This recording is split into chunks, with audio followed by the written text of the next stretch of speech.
Muy buenos días a todos. En este vídeo vamos a hablar de nuevo de Jean Monnet, pero esta vez vamos a hablar de algo que va mucho más allá de la personalidad de Jean Monnet, que es el llamado método Monnet, también conocido como método de los pequeños pasos o también método trinquete o método del engranaje. El método Monnet es el método con el cual se ha estado avanzando en la construcción europea y por tanto en la integración supranacional a espaldas de los pueblos europeos desde el Tratado de Roma hasta nuestros días. Entonces, de Jean Monnet como tal, como personaje, vamos a hablar poco. De lo que vamos a hablar es de algo más conceptual que hay que tener presente para poder hacer una crítica radical de la Unión Europea, pues el método Monnet se ha aplicado en el pasado para justificar la construcción europea y se sigue aplicando a día de hoy, o al menos eso es lo que se pretende. Por lo tanto, dentro vídeo.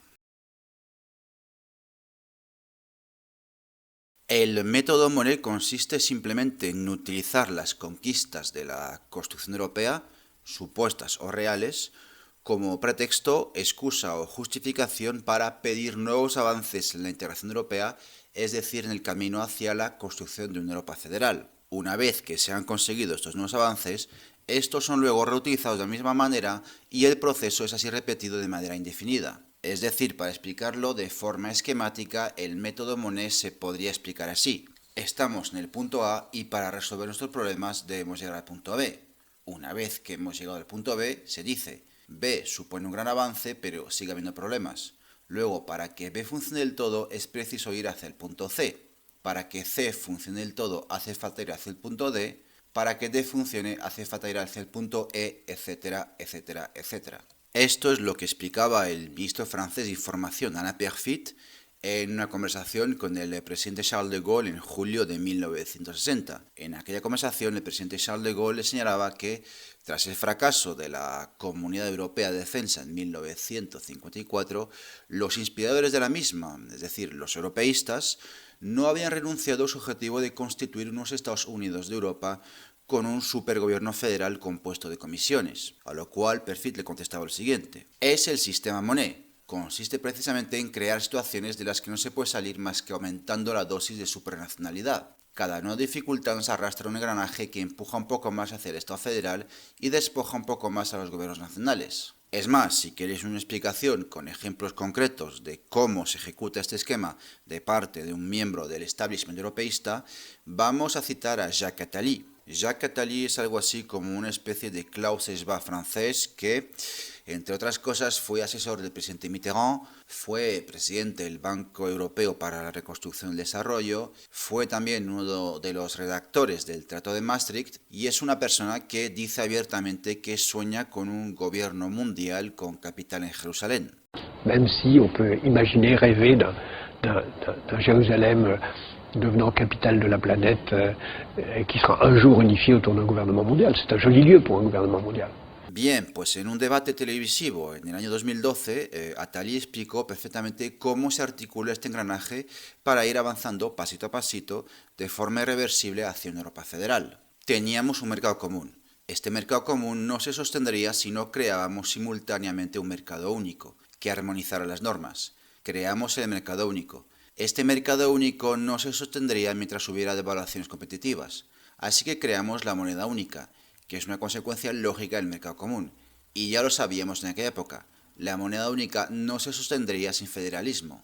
Por eso, cuando el muy español Guillermo del Valle dice que para solucionar los problemas de la Unión Europea hay que ir avanzando hacia la armonización fiscal, mentalmente está reproduciendo, aunque sea inconscientemente, el esquema del método Monnet. Y ese mecanismo, este engranaje infernal, que no admite vuelta hacia atrás, en ese aspecto se parece un poco a la construcción del comunismo en la Unión Soviética, debería llevar, en último término, al menos en la mente de los que han concebido y ejecutado el método Monnet, a la liquidación pura y llana de las naciones de Europa, que pasarían a ser regiones de una Europa federal. Cierto es que la consecución de una Europa federal, tal y como lo habría imaginado Monnet en los años 50, supondría un salto cualitativo en la integración supranacional que a día de hoy parece difícil porque la construcción europea está hoy en una situación de impasse, pero este no es el objeto de este vídeo. Como dije en la introducción, este método también recibe el nombre de método trinquete, en francés effet cliquet. ¿Qué es un trinquete? Un trinquete es un mecanismo que permite que una rueda o un eje gire en un solo sentido, mientras que bloquea el movimiento en sentido contrario. Es decir, es un diente de bloqueo que impide que se pueda retroceder, lo cual es el funcionamiento que también se usa en las bridas de plástico, por ejemplo. Es decir, el método Monet recibe el nombre de método trinquete porque es un método que se ha establecido para ir avanzando siempre en la integración supranacional, en la cesión de competencias nacionales a instancias supranacionales, sin que se conciba que pueda haber una vuelta hacia atrás. Y si antes saqué el ejemplo de Guillermo del Valle, ahora les voy a contar una anécdota que se remonta al año 2009, en mi época de estudiante, que también sirve de ejemplo de cómo el método Monet está firmemente anclado en la mente de nuestros responsables políticos. Os resumo, en el año 2009 la UJC, la Unión de Juventudes Comunistas, las Juventudes del PC, habían organizado una conferencia en el Paraninfo de la Facultad de Filosofía y Letras de la Universidad Complutense de Madrid con Julen Guita y con Cayo Lara, que en aquel momento era coordinador federal de Izquierda Unida. Ese acto público giraba en torno a lo de siempre, ¿no? La idea de que aceptar la monarquía en el año 78 había sido un error y que los problemas de España se resolverían con la proclamación de una tercera república, lo cual constituye una tesis que es una broma de mal gusto.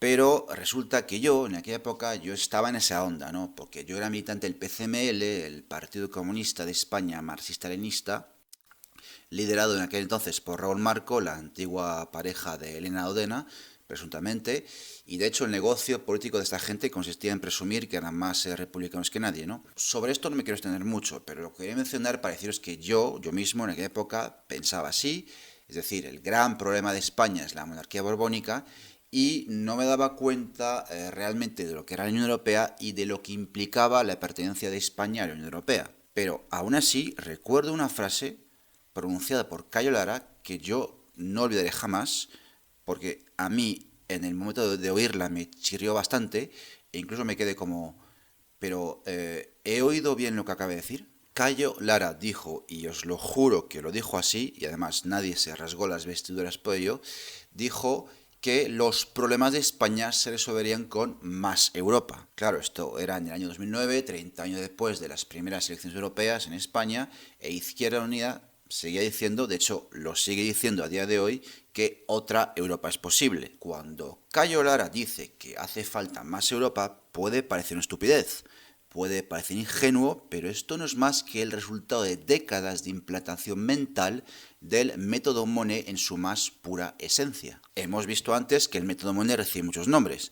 También se le conoce como el método del ladrón chino. Entonces aquí no voy a hablar yo, sino que voy a leer el ya citado libro de Philippe de Villiers, que ya utilicé como fuente en anteriores vídeos, el libro titulado Je tiré sur le fil du mensonge et tout est venu, es decir, tiré del hilo de la mentira y todo se vino abajo, y en realidad no es Philippe de Villiers quien habla, sino que es Jean Foyer, persona con la que se entrevistó Philippe de Villiers y que había sido ministro de Justicia entre 1962 y 1967, es decir, ministro golista. Y Jean Foyer dice lo siguiente sobre el método Monet.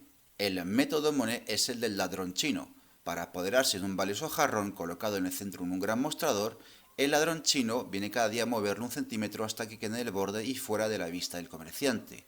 Entonces puede guardarlo en su bolsa sin ser visto. Tras lo cual, Philippe de Villiers comenta lo siguiente. Detrás de la nota de humor, Jean Foyer tenía razón. El método Monet, sutil pero formidable en su capacidad de eludir las cosas, consistía en la implementación de la doctrina funcionalista y gerencial importada de los Estados Unidos. Este enfoque en cremallera, llevado a cabo sin otro fin que el de ocultar el objetivo final, despojar a la democracia de sus poderes, impide que se comprenda plenamente el alcance de las transferencias sigilosas de sucesivas porciones de soberanía. Sobre el concepto de funcionalismo volveremos después. Por el momento vamos a quedarnos con lo que dice Philippe de Villiers sobre otro aspecto importante del método Monet, que es el relativo al hecho de que también se le conoce como el método de los pequeños pasos, porque el método Monet se ha establecido para ir avanzando progresivamente en la integración europea a espaldas de los pueblos, pasito a pasito, para que, como bien dice Philippe de Villiers, los pueblos de Europa no puedan comprender el alcance de transferencias de competencias nacionales a instancias supranacionales, manteniendo así estas decisiones alejadas del debate democrático. But the biggest problem you've got, and the main reason the United Kingdom voted the way that it did, is you have, by stealth, by deception, without ever telling the truth to the British or the rest of the peoples of Europe. You have imposed upon them a political union. Y en este aspecto hay que decir, y no hay que dejar de señalarlo y denunciarlo, que las propias élites europeístas no se esconden al respecto y dicen abiertamente que ellos emplean el método de los pequeños pasos y te explican sin complejos por qué lo hacen. Por ejemplo, el propio Jean Monnet, en sus memorias, publicadas en el año 1936, memorias que ahora sabemos que fueron redactadas con dinero de la CIA, pues dice lo siguiente: no creía que tuviéramos que empezar consultando a los pueblos sobre las formas de una comunidad de las que no tenían una experiencia concreta. Que, por cierto, eso de avanzar de forma no democrática porque no se tenía una experiencia concreta de ello, siento decirlo, es lo que también ocurrió con la construcción del comunismo en la Unión Soviética. Que habrá gente a la que le ofenda eso, pero es lo que hay. Por eso, cuando en el año 2014 Marine Le Pen dijo la Unión Europea es como la Unión Soviética, muchos comunistas y filocomunistas la tiraron de loca, pero no. Estaba diciendo la verdad.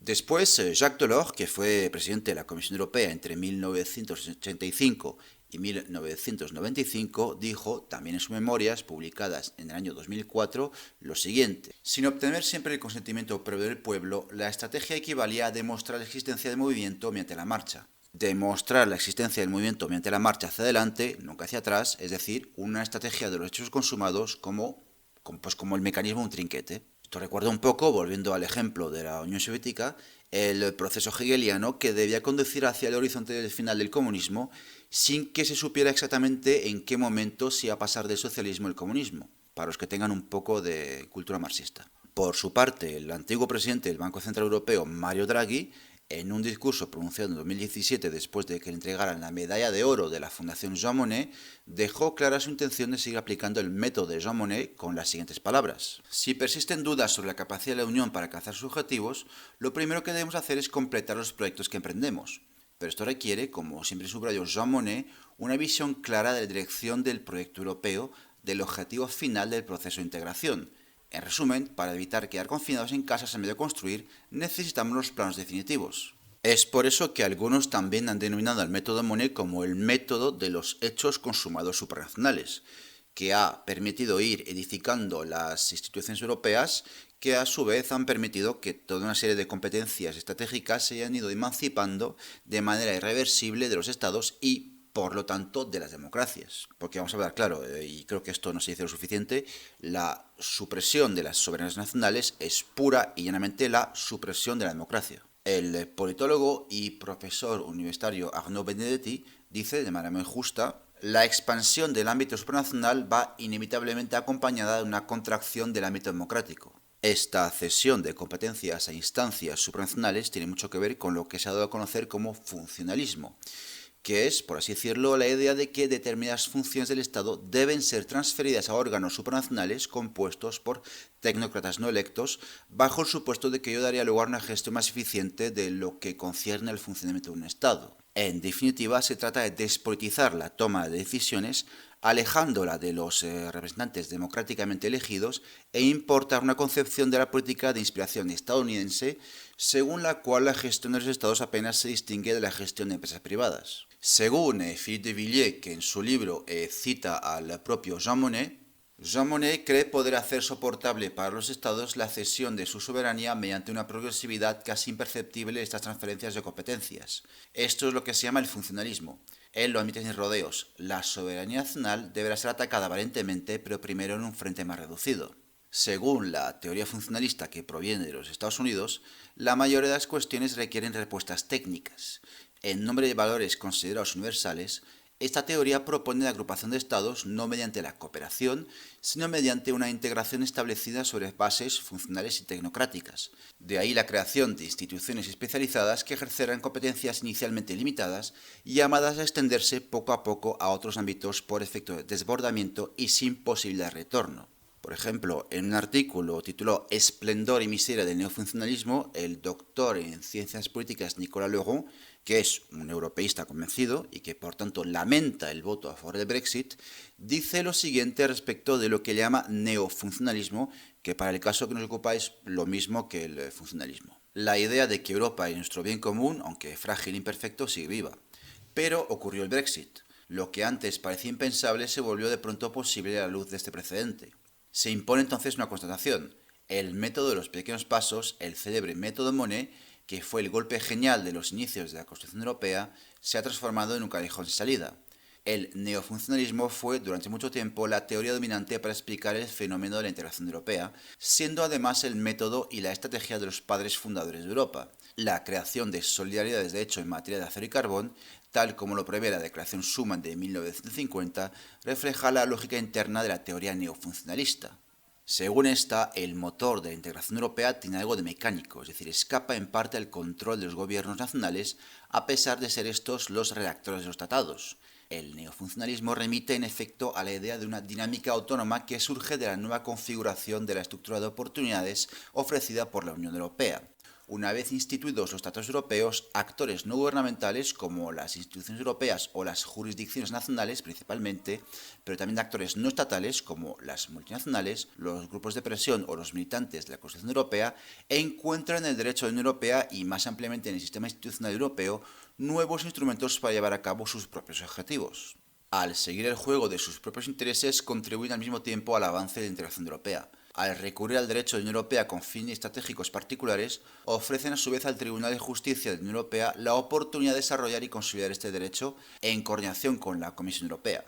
Es esta concordancia entre la persecución de los intereses particulares de actores no gubernamentales mediante el aprovechamiento de las nuevas oportunidades abiertas por los tratados europeos y la dinámica de fortalecimiento y profundización de la integración europea lo que constituye el núcleo teórico del neofuncionalismo. En un plano sistémico, la integración de sectores estratégicos, pero limitados, de baja intensidad política, low politics, genera ganancias de eficiencia, pero también disfuncionamientos periféricos en la articulación entre los sectores integrados y los sectores conexos no integrados. Estos disfuncionamientos, combinados con las ganancias de eficiencia de los sectores integrados, producen una tensión cuasi mecánica que hace que el statu quo se sienta incómodo a largo plazo y empuja a los gobiernos nacionales, artífices de los tratados, a ampliar el alcance de la integración con el fin de absorber las disfunciones periféricas dentro de un nuevo conjunto integrado, generando a su vez un aumento adicional de eficiencia. Pero el mecanismo se repite. La nueva periferia produce nuevas disfunciones que, una vez más, deberán ser absorbidas mediante una nueva expansión del ámbito de la integración. Así el proceso se renueva progresivamente, paso a paso, sin fin, salvo en la etapa final de una integración completa de la totalidad del campo de la acción pública. Con esta descripción del concepto de funcionalismo por parte de Nicolas Legrand, no solamente vemos la esencia misma y el propósito del funcionalismo, sino que además vemos descrita con mucha honestidad la lógica infernal del método Monnet. Según lo descrito por Nicolas Legrand, la integración supranacional es necesaria porque es más eficiente, pero genera ciertos disfuncionamientos que se habrán de resolver con una ampliación del terreno de la integración supranacional, con lo cual podríamos incluso hasta hablar de un fundamentalismo europeísta. Los problemas de Europa se solucionan con más Europa, como bien dicen Guillermo del Valle o Cayo Lara. Y, por supuesto, el proceso hacia una cada vez mayor integración supranacional no solamente se efectúa paso a paso, sino que además el proceso tiene la vocación de ser irreversible. De ahí que la construcción europea tenga en común con la construcción del comunismo en la Unión Soviética que se pueden criticar las consecuencias, los efectos o los disfuncionamientos asociados al motor de integración o motor de construcción, según el caso,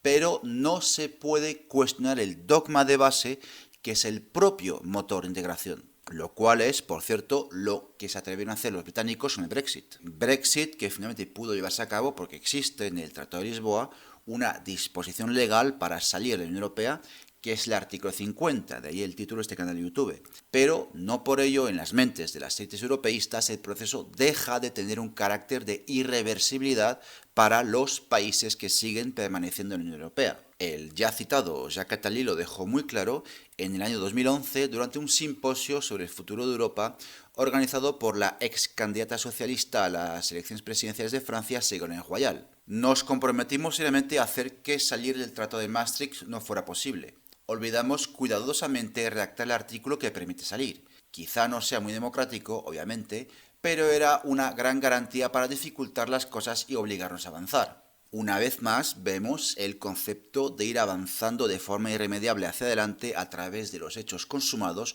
aunque sea a costa de pasar por encima de las soberanías nacionales. ¿Y por qué razón defendía Monnet la integración supranacional? Bueno, hay que saber diferenciar entre dos cosas. Una cosa es el discurso oficial que justifica la Constitución Europea, y otra cosa muy distinta, que hemos abordado un poco en anteriores vídeos, es a qué intereses reales servía Jean Monnet. Porque para los que hayáis visto las entregas anteriores de esta serie de vídeos, sabemos que Jean Monnet no era otra cosa que un agente americano. Pero como este vídeo no está dedicado a la figura histórica de Jean Monnet, sino al método Monnet, nos tenemos que centrar en lo que dice el discurso oficial. Por lo tanto, vamos a darle el beneficio de la duda a Jean Monnet, suponiendo que él se creía sinceramente lo que él decía. Lo cual es, por cierto, perfectamente posible porque el hecho de ser un agente americano no está reñido con el hecho de creerse el discurso europeísta. Bueno, pues la explicación de por qué Monnet defendía tanto la integración supranacional se remontaría a su paso como alto funcionario de las Sociedades de Naciones en el periodo entre guerras, y sobre todo tiene que ver con el hecho de que él fue espectador del fracaso de las Sociedades de Naciones, lo cual le llevó a concluir, de forma un tanto falaz, que la cooperación entre naciones, la cooperación intergubernamental, no era eficaz. En sus memorias, Monnet decía al respecto lo siguiente: la cooperación entre las naciones, por muy importante que sea, no resuelve nada. El objetivo que hay que perseguir es una fusión de los intereses de los ciudadanos europeos y no solamente el mantenimiento de un equilibrio entre estos intereses. Por esta razón, Monnet pensaba que para alcanzar el objetivo de una federación europea era indispensable preparar el terreno en el ámbito económico, empezando por sectores limitados, el carbón y el acero. De ahí que la construcción europea haya empezado con la CECA, la Comunidad Europea del Carbón y el Acero. Y Jean Monnet entendía que la llamada alta autoridad de la CECA no tenía que estar formada por representantes de los estados, sino por personalidades independientes elegidas por su competencia, supuestamente, personalidades que no recibieran instrucciones de los gobiernos y tomaran las decisiones de gestión del mercado común únicamente en base al interés general. Interés general también entre comillas, porque lógicamente eso de que los gestores del mercado no reciban instrucciones del poder político, eso es música para los oídos de los grandes oligopolios. Otra cosa que cabe mencionar es que, para evitar sospechas, el propio Monnet evitaba emplear el término supranacional porque él sabía que ello podía dar lugar, como es lógico, a que se pensara que ello significaba la supresión de todo poder de control por parte de las naciones, es decir, por parte de ciudadanos, y por esta razón empleaba en su lugar el término de enfoque progresivo basado en el principio de subsidiariedad, que es un principio que hunde sus raíces en la doctrina social de la Iglesia Católica, y que, aplicado a la Constitución Europea, Monnet definía con la fórmula iniciativas en un ámbito limitado pero decisivo. El problema es que con la sucesión de los distintos tratados europeos, Tratado de Roma, Acta Única, Tratado de Maastricht, Tratado de Ámsterdam, Tratado de Niza, Tratado de Lisboa, dichas iniciativas han pasado progresivamente de un ámbito limitado a un ámbito cada vez más amplio. Y, por cierto, Monnet arguía varios motivos para justificar la integración supranacional a escala europea. Por ejemplo, Monnet pensaba que ello era necesario para favorecer la gestión del comercio internacional en un mundo donde iba a haber intercambios comerciales cada vez más globalizados. Pero, sobre todo, estaba el supuesto declive relativo del peso de los países europeos sobre la escena internacional. En efecto, en el año 1954, Monnet decía lo siguiente: nuestros países se han vuelto demasiado pequeños para el mundo actual en la escala de los medios técnicos modernos, a la altura de América y Rusia hoy, de China e India mañana. Tal y como lo expresas, he entendido que la iberofonía, es decir, el hermanamiento con el resto de países que hablan español y portugués, es el vehículo para salir del euro.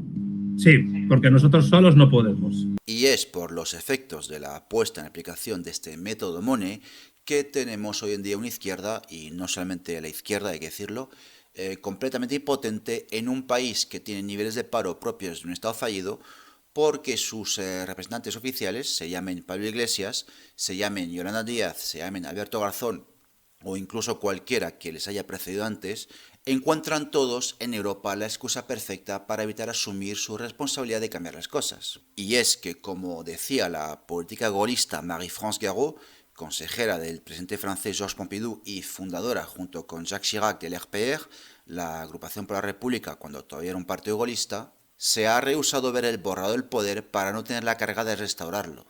Nos vemos en el siguiente vídeo.